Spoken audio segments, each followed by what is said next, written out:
Broadcasting from Salisbury University campus, this is WSDL Ocean City, NPR News Talk 90.7, putting Delmarva first. Stay tuned for Delmarva Today with your host, Don Rush.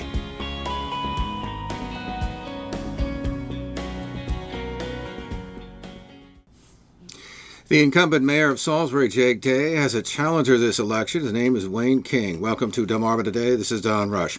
King describes himself as a 51-year-old conservative Republican. His past experience includes owning a business for some 20 years before selling it about 6 years ago. 4 years ago, he moved to Salisbury. His website includes issues ranging from revitalization of downtown and crime to economic development and transparency in government. And he joins us this morning in the studio. Welcome to the program. How you doing there, Don? So, give me your sense about the vision that you have for this city if you were elected mayor. If I was elected mayor, I would like it to be a thriving metropolis. We do have one issue, though. We're the second most dangerous cities in Maryland, and I think we need to clean up the crime a little bit before any major businesses are going to want to come here. One thing that is kind of interesting is he is building a 13-story high-rise. A lot of the citizens don't agree with it. Some of it because of the skyline, some because of the historical factor of the city. But basically, I think it could be a good thing if he doesn't turn it into apartments, because I believe we could possibly fill it up with businesses instead. As far as the vision is concerned, I think it could absolutely be a beautiful city. I mean, I think we need to clean up some of the neighborhoods. We have, our streets are cracked up, our sidewalks are cracked up. It seems like we're concentrating a little bit too much on the downtown and not allowing it to grow organically. So we're pumping a lot of money in there. We are putting in a circle on Mill Street down there, Riverside Road. I actually found that it's going to cost us about $1.5 million. I mean, he's getting grants from the state and stuff like that. I understand that, but if I was the mayor, I'd be going for different grants and different funding. Stuff for the police department, because the police department is running more calls than ever, so they're super, super busy. And I believe they're a little bit underpaid, too. In the charter, they get 2% raises every year. They're getting this year a 2.25% raise. For me, that's just not doing it. Basically, they're making a lot less money than Baltimore. And since our nickname is Little Baltimore, I think we should probably be getting similar, salaries as Baltimore as far as the police are concerned. You, on your website, you talk about this idea of transparent leadership. What do you mean by that? I mean, when we hire, you can probably Google a lot of this information, or by going to the city website and finding out a lot of information. But there are certain things that are not transparent in this city. And one of the obvious things are, and I some people think this is frivolous to speak about, but we had almost 400 geese killed in our city park. They're euthanized. And Jake Day was asked what happened to the geese. And at first he said, I don't know what you're talking about. And then basically the feds, the USDA said that they did come in and kill them. And basically this is the phone number of where we got the order from. And it was City Hall. Mm-hmm. Okay, that's where the order came from. And now if you ask Jake Day what happened to the geese, it's just no comment. Mm-hmm. But simple things like that. But if you're going to be, if you're not going to be truthful about something like that, what else are you not truthful about? And that's a very good question. Because I have done a lot of research and I found out a lot of things he has not been truthful about, or he's just hiding. So such as? I mean, obviously beyond geese, of course, but are there things that... Well, as far as he's doing this zero vision project. That's where he's putting all these circles in and the bump outs and stuff like that. I mean, I think there should be a little bit more transparent on how he's doing that. Mm-hmm. Okay. Also, he just released the fact that we had 153,000 people at the festival. Now he's using Wi-Fi meshing, which from what I hear and the research I've done is not very accurate. Now, if you really think about it, 153,000 people, and he told me it was unique visitors. Now, in Wicomico County, we only have 103,000 people. And in the entire Eastern Shore, we only have about, 450,000 people. So that means basically 1/3 of the entire Eastern Shore went to this festival, which lasts about 2.5, 2 days. So it's almost unfathomable. And people are going to say, well, I met somebody from Alaska. I met somebody from North Carolina. Sure you did. But you know what? How many people you need to have from other states and different areas to get us to 153,000 unique people? Now, I have nothing against the festival. I went there. I had a lot of fun. But I don't think it's transparent of how many people went there. And the other thing is, I have a Public Information Act in on, first of all, the geese. I want to know what happened to the geese. Who ordered the geese? How much did it cost? Okay, the other thing I have a PIA in is last year's festival. I want to know how much it cost the taxpayers. And when I first put the PIA in, I got basically rubbish. Okay, because I just orally asked the guy to look it up. I thought I was just going to get the information and it would be no big deal. But from what I got, there was nothing there. So now I put in an official PIA after I called the city attorney. And basically, it should be on the 16th because they have to supply it to you within 30 days. I doubt I'll probably get it. I also have a PIA in on the bike lanes, which is a huge issue in Salisbury. Anybody who lives here knows there's a problem with the construction with the bike lanes. We do not have that many bikers in Salisbury. I did have a councilman say that, well, we're not a bike city yet. And I said to him, I was like, well, what are you going to do? Force people to ride bikes? That doesn't make sense to me. You can't ask a 300-pound guy to ride a bike. It's just not right. And there's very little parking in downtown. And I know what he's doing. It's part of the way the new cities are supposed to be developed. I mean, you could actually look at last April's National Geographic magazine. You can actually see city planning, the future of city planning. And it seems like he's trying to push us in that direction, but we are not a wealthy city. And I want to get back to basics. I want our people to be safe. That's the number one job of the mayor, is to keep my people safe. Okay, and I know of a lot of people, when I first ran for, before I actually decided to run for mayor, I went around and I asked people, real quickly, just give me an answer. What would be the first thing you would fix in Salisbury? About 80% of the people said crime. 10% said transparency, and the other 10% said better jobs. Now, I think these are all interconnected. Okay, it's going to be very difficult to bring, excellent companies here.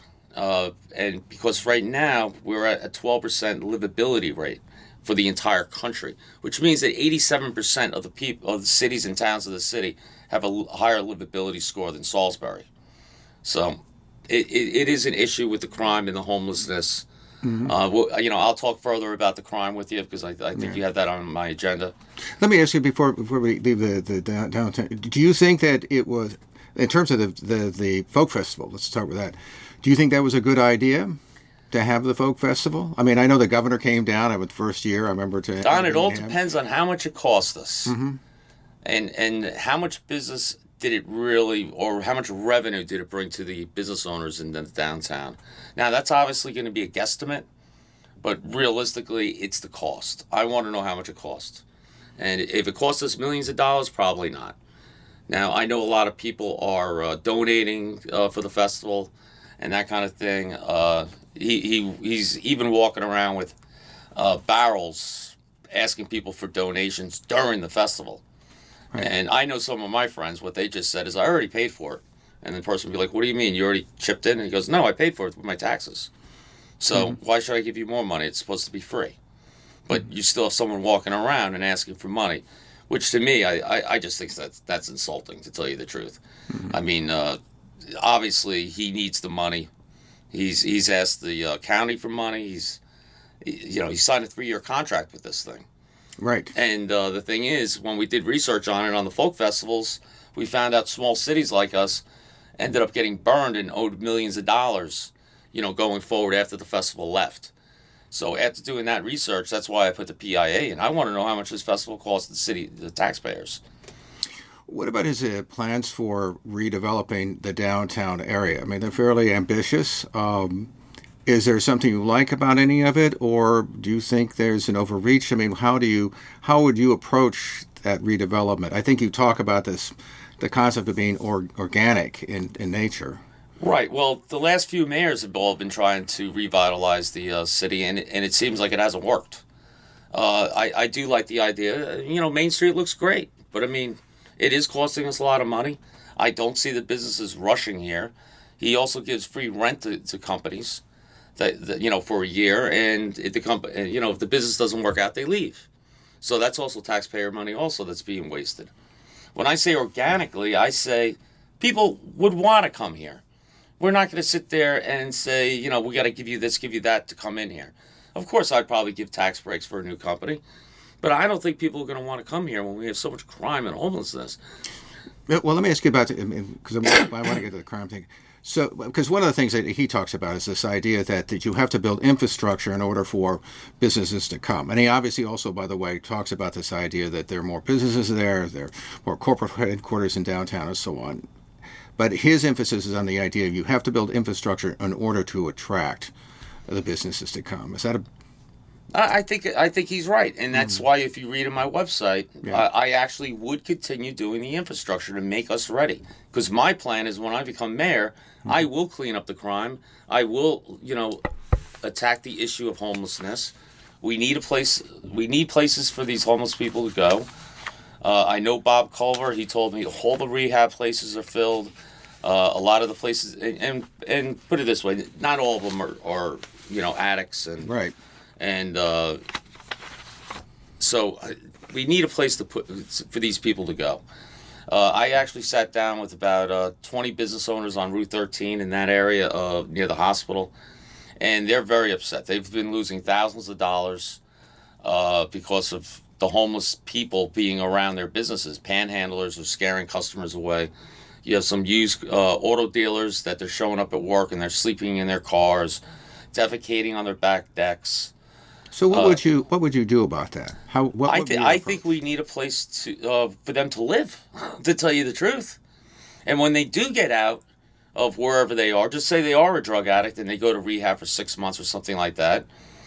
We have to give them a job or something. Otherwise, they're just going to be back on the street again, which is not going to be helpful to anybody, and it would be a waste of taxpayers' money also. So what is the role then for government in doing that? I mean, I think you suggested at one point, I think in your website, you talk about providing some jobs even for some of them. What is the role for government, and how do we then deal with the expense as well? Well, the jobs for some of them would probably be for the veterans. I think the vets need jobs. I'm not going to, if somebody has PSTD or something like that and his life is in shambles because of the war he was in Iraq or Afghanistan, I am totally 100% behind these people. I would give them housing. But when you have a 23-year-old on the street that is physically capable of working, he has to get his act together. That's what it really comes down to. And we'll supply, if he is an addict, we will give him the ability to clean up. But as I think everybody knows, is 9 out of 10 people that go to rehab for heroin fail in the long run. Because one of my best friends, her son died when he was 21 years old, and he went to rehab several times. Actually, the first rehab I actually helped her find for him, it was out in Utah, out in the desert where if they run away, there's nowhere to go.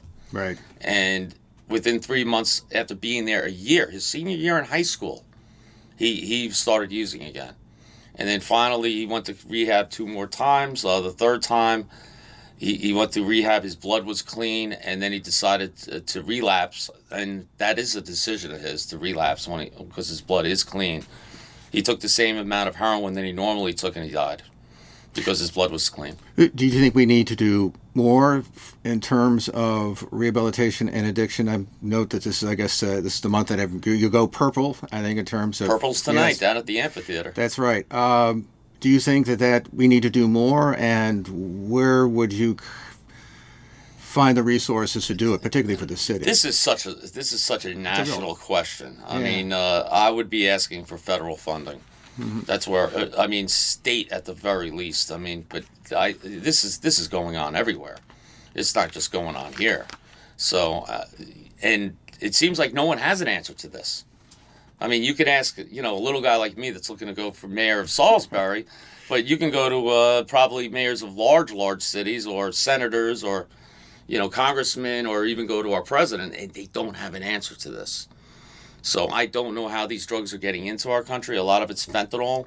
Right. And, if you see it on TV, they're sitting there with a 2x2 box, and they're saying this is enough fentanyl to kill 20 million people. Yeah. So it's not like, like marijuana where they have to send it in like these huge shipping containers to get some pot in here.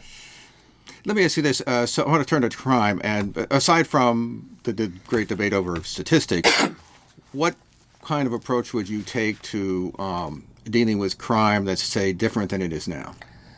Actually, I'd be a lot harder on crime. I don't believe in letting these guys go. I consider a heroin dealer a person that is basically, it's assault. I think it's assault. And if someone takes that drug and dies from it, I consider it manslaughter. Okay, I want to get the dealers off the street. There's a lot of theft going on in our city. A lot of it's going on because of we do have a lot of poor in our city. 27% of the people in our city is living underneath the Poverty level? Yes, exactly. Yeah. So, people are breaking into cars, and usually they're probably breaking into cars because it doesn't cost that much, I believe, to do heroin these days. I think it's like $10 to do a shot. So if they hit enough cars that have an open door, because they're not even breaking the windows, they're just looking for an open door, and they're looking to go rummage through the console for change.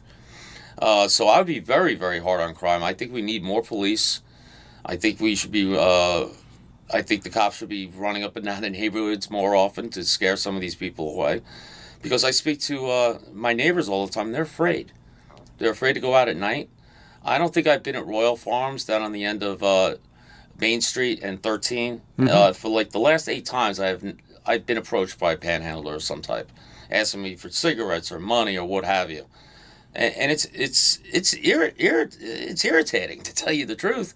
And a lot of the I've spoken to husbands who won't let their wife out after night, or their daughters, because they're in fear that they're going to get attacked or robbed. So the crime is pretty serious here, and it's kind of like I hate to say this, but it's kind of like what Trump says: the people that are left behind, I find to be the people that are not part of the college and not part of the downtown, and I'm one of those. It's the people that live around the city that seem to not be getting much help. And I think that we need to start, instead of beautifying parts of the downtown where we don't live, I think we need to start helping the neighborhoods. And one of my ideas was, and I really had to see if this is going to work, is when they pay their taxes, maybe we could take a certain percentage of that money, put it in escrow, and as the money builds up a little bit, they could do home improvements. Unfortunately, it's probably going to be the landlord that's doing that, because 75% of our city is rentals. Right. And the other problem that I see here is that I don't know why we have not rezoned our city. We keep talking about, and Jake keeps talking about this, as far as we need more home ownership.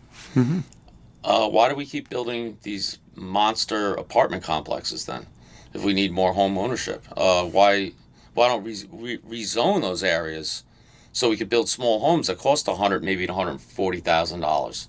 That would make a lot more sense for home ownership, right?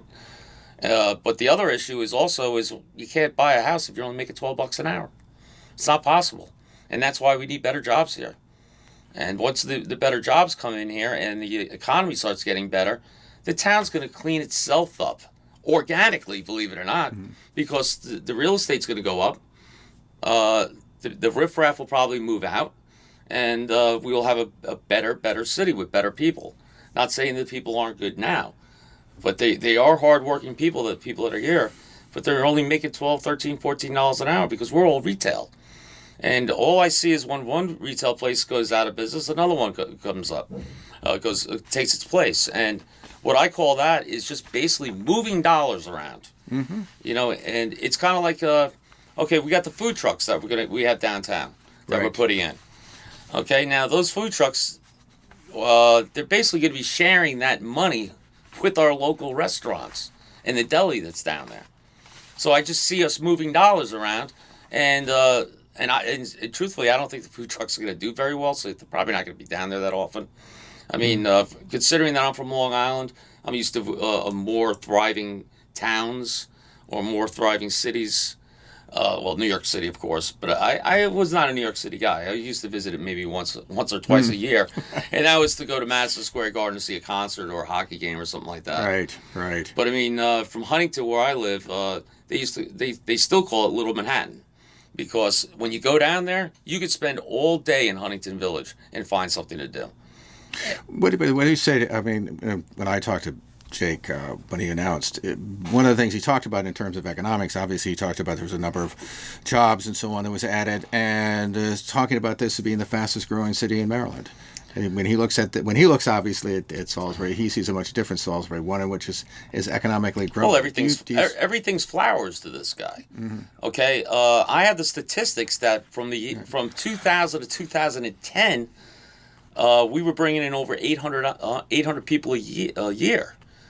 So realistically, our growth has really slowed. We're only bringing in like 307 people on average a year. And a lot of that could be people that are related to the prisoners that are in ECI. They could be babies, because our median age is going down. It's down to 27.8 years old, I believe. And a baby that's only 6 months old is going to pull that average down, obviously. So are we the fastest growing cities? Yes, maybe by borders. But as far as I know, is Hagerstown, greater Hagerstown is growing much, much quicker than us, and it's one of the fastest growing areas in the entire country. The only thing is you just can't call greater Hagerstown, Hagerstown, right? Where you just have borders around it. So, right. And by the way, why is it so great that we're growing so fast? I mean, what's the big deal? I mean, I don't see us, the economics going up, being much better. From the research I've done, actually, the home income has gone down from last year to this year. And when I speak to people in the other parts of the country, because I have friends in other parts of the country, they're saying the economy's going nuts. This Trump economy is real. It is doing well. And it's not helping us, it seems. I don't know why, but it just doesn't seem to be helping us in Salisbury. Let me just turn to one of the other things you talk about. You talked about the idea that obviously you're been a businessman and that you're going to run the city like a business. What do you mean by that? And I would make one observation, which is that government tends to be far different than owning your own business, because you got lots of constituencies, lots of people who can say no, as opposed to being able to say, okay, this is what I want to do and this is how we're going to do it. What do you mean by running as a business? Well, first of all, we have to watch our dollars. Okay, we're not going to be spending money on things that just don't make sense. I think Jake is putting money where we do not need it. Okay, I'll continue with your question, but I have other things to say about that. Go ahead. Dan, go ahead. Okay, I would make sure the people that are working underneath me are doing their job and actually aren't goofing off all day long. Like, the perception of most government workers is they don't work. I'm going to make sure they're working. Now, I don't know what's going on in City Hall. I'm not there. I'm not the mayor. But I would make sure we are going to be as efficient as possible. Now, as dealing with the council, I know we have to work together. And I am running underneath a common sense platform.